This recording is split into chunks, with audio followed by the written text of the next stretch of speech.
today I want to show you how to use the pH meter. This is often used to measure the pH of a solution, or you want to change the pH of a solution to a desired pH. First, you take off the cap of the pH meter, then wash the probe so the KCl solution is completely washed off. Then you turn it on. Simple as that. You put the probe into the solution that you want to measure the pH of.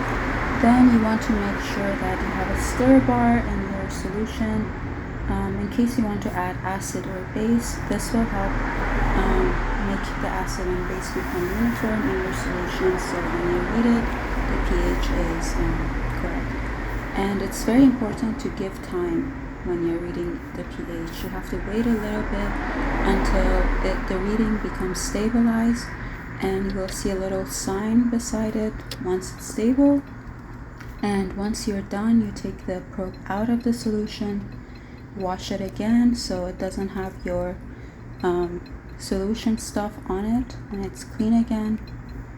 And then you want to take a 3 molar KCl solution, and then you put the cap back on the probe and turn off the pH meter. Thank you so much for watching the video. I will post more often, and subscribe.